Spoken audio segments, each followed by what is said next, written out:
Ya, kalau tidak kuat sebaiknya hati-hati saja Pak, ucap DPR yang diskusi dengan Menteri Keuangan kawan-kawan. Apa sih yang melatar belakangi DPR bisa mengucapkan seperti itu kepada Menteri Purbaya kawan-kawan? Baik kawan-kawan, flashback ke belakang mengenai menteri yang baru saja dilantik pada saat itu langsung dikritik atau ditegur oleh DPR. Kawan-kawan tahu nggak siapa itu menterinya? Ya, benar sekali. Menteri Keuangan Purbaya Yudi Sadewa, yang dikatakan kalau ngomong ceplas-ceplos saja kawan-kawan. Tetapi entah gitu ya, berbicara ceplas-ceplosnya itu berbobot atau enggak gitu ya kan. Tetapi kawan-kawan, bukan itu sebenarnya yang saya ingin bahas pada video kali ini. Itu. Yang kita akan bahas adalah mengenai rapat perdana DPR dan Menteri Keuangan kawan-kawan. Terobosan yang sudah dibuat mungkin tidak semua saya kasih tahu gitu ya. Daripada kebijakan Menteri Purbaya atau Menteri Keuangan gitu ya kan. Yang pertama, menolak bayar kereta cepat menggunakan APBN kawan-kawan. Yang kedua, menurunkan uang sebesar 200 triliun ke bank-bank yang ada di Indonesia untuk dibagikan, bukan dibagikan ya, supaya ekonomi daripada UMKM atau bagaimana gitu ya kan bisa berjalan gitu. Orang-orang juga berani buat ngambil atau minjam dari bank gitu ya kan. Dan yang ketiganya, berani menyidak baju bekas gitu kan di pada saat itu diadakan sidak oleh Menteri Purbaya mengenai baju-baju bekas yang dari luar masuk ke Indonesia. Dan pada akhirnya Menteri Purbaya ini membuat kebijakan yang sangat tegas sekali kawan-kawan. Mengenai DPR yang mengingatkan, hati-hati Pak, di samping Bapak nih gitu. Banyak serigala-serigala yang kapan saja bisa menyerang Bapak gitu ya kan. Kenapa bisa timbul juga? Udah Pak, hati-hati gitu ya kan.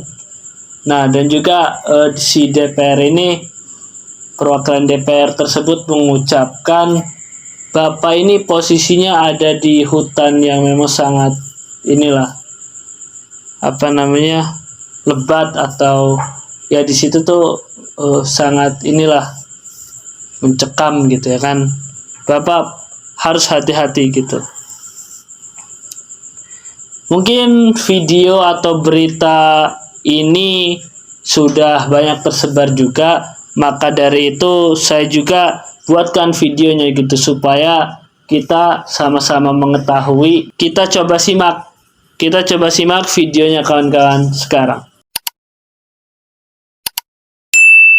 Jadi ini Menteri Keuangan lumayan berkuasa rupanya, saya baru tahu juga. Fun juga jadi Menteri Keuangan. Ya walaupun saya nggak punya kekuasaan langsung di perbankan itu kan di bawah Danantara sekarang. Tapi kan saya wakil ketua ya, anggota Dewan Pengawas Danantara. Di situ kita bisa memberikan masukan yang kencang sekali. Dan Danantara juga harus bayar pajak kan. Kalau macam-macam kita sikat juga Danantaranya. Kalau mereka melindungi praktek-praktek yang jelek. Jadi ini Menteri Keuangan lumayan berkuasa rupanya, saya baru tahu juga. Fun juga jadi Menteri Keuangan. Jadi kalau ada daerah yang tersinggung, saya mohon maaf. Tapi ya kerja yang bener lah, habisin tuh duit. Tugas saya cuma itu kan, kalau nggak kita susah juga. Kalau nggak itu nggak balik tuh tadi. Terus saya lihat daerah juga sepertinya ada uang yang bisa dimanfaatkan di sana. Saya bukannya sentimen sama daerah. Saya justru ingin mereka belanjakan lebih cepat supaya ekonominya jalan sinkron dengan kebijakan ekonomi yang dijalankan oleh pemerintah pusat. Jadi kalau ada daerah yang tersinggung, saya mohon maaf. Tapi ya kerja yang bener lah, habisin tuh duit. Kira-kira gitu. Jadi hanya itu yang di kepala kita semua di sini. Kita memanfaatkan, memaksimalkan uang yang ada. Saya belum ekspansi fiskal, nggak ada ekspansi fiskal untuk tahun depan juga masih terbatas.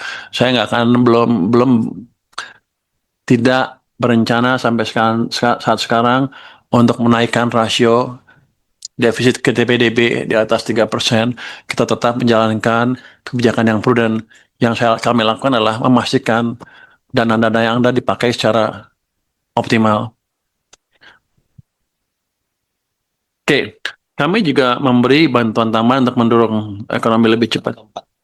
Iya, lebih cepat di triwulan keempat ini, kita memberikan bantuan langsung tunai untuk Sejahtera ya BLTS 900.000 selama 3 bulan, setiap bulan 300.000, jadi 900.000 3 bulan. Ini targetnya desio 1 sampai 4, jadi lebih banyak dibanding yang sebelumnya. Itu 35,05 juta KPM, keluarga penerima manfaat. Kami alokasikan 31,5 triliun. Sekarang udah 18 triliun cair, sisanya akan dipercepat karena sebagian yang 3 dan 4 harus lewat kantor pos ya. PT Pos, jadi mereka mesti perbaiki lagi datanya, bukan datanya, prosedurnya. Jadi harusnya sih minggu ini bisa cair semua. Minggu ini jalan. Jadi saya harapkan November udah habis semua ini yang 31. Jadi memberikan dorongan tambahan lagi ke perekonomian. Orang pikir saya baik, bukan baik. Itu uang nggak kepake, daripada nggak pakai kita bagi ke masyarakat aja supaya ekonominya jalan. Ya. Semuanya ngeluh kan, TKD terpotong. Mungkin rata-rata lebih dari 50%, ada yang 70%, ada yang 80% kepotongnya. Terus terang proses itu saya nggak tahu, kan saya baru masuk kan. Saya juga bingung kenapa waktu itu bisa goal.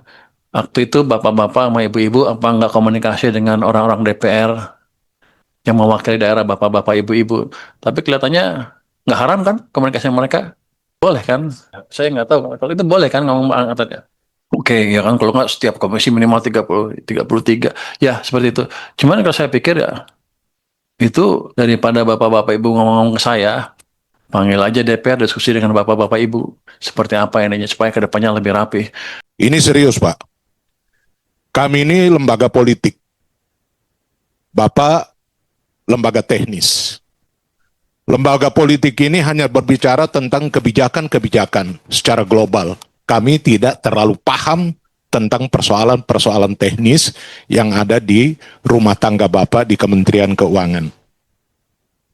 Tapi dengan beberapa kebijakan-kebijakan secara teknis yang Bapak sudah keluarkan dalam beberapa bulan belakangan ini, kami semua sempat angkat tangan dan cukup salut. Dan kami selalu berdoa mudah-mudahan Bapak tetap istiqomah. Karena berada di tengah hutan belantara, Bapak berani tampil ya di tengah-tengah serigala yang begitu banyak, Pak. Hati-hati kalau kagak kuat, Pak. Nah, itu serigalanya samping kiri kanan Bapak itu. Ya. Jadi kita ini orang luar yang ngelihat ke dalam. Semua jadi kaya. Jadi saya selalu bilang, mari kita kaya bersama. Itu tujuan kita. Kalau kaya sendiri dia udah kaya. Tapi kan sebagian besar masyarakat kita nggak begitu. Itu bukan keberhasilan kita kalau kita cuma bikin kaya sebagian orang. Jadi tujuan kita adalah memaksimalkan uang yang kita ada, polisi yang kita ada, kekuatan ekonomi dan politik yang ada untuk memakmurkan masyarakat kita. Kita akan memperbaiki pengelolaan anggaran dengan yang ada, dengan keterbatasan uang yang ada. Kita pastikan nanti